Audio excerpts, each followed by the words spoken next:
1. On va déterminer qu'on est bien dans une FNP.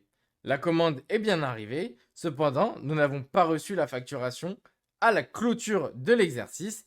Il s'agit donc bien d'une FNP. Nous, comptables, comment est-ce qu'on fait pour avoir cette information? On va tout simplement demander à notre client, bonjour monsieur, est-ce que vous auriez des factures non parvenues à la clôture de l'exercice comptable? Et le client va vous dire oui ou non. Nous, après, en tant que comptable, on ne peut pas aller plus loin que ça. C'est au client d'être de bonne foi.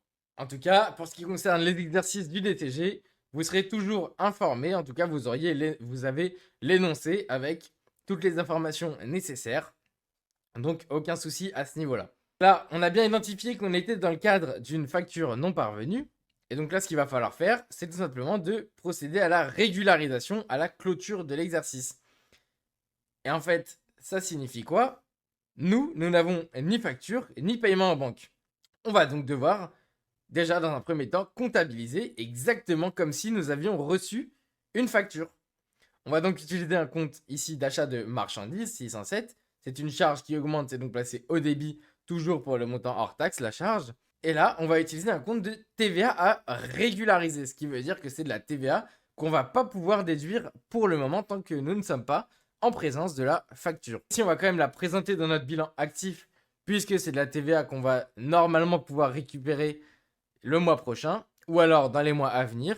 Et donc, on utilisera un compte d'attente, entre guillemets, de TVA déductible, c'est-à-dire un compte de TVA régularisé, 44 586 ici, par exemple. Et donc, ça correspond à 20% des 3000. Et la contrepartie de tout ça, ce sera tout simplement un compte de fournisseur, un compte, entre guillemets, d'attente également de fournisseur. Ce n'est donc pas le 401, mais le 408.1. Et comme d'habitude, ce compte-là reste un compte de passif. De cette manière-là, notre compte des résultats, lui, est bien affecté des 3000 euros. Ce qui veut dire qu'il va bien diminuer notre résultat de l'exercice N. Nous, en comptabilité en tout cas, on est bon.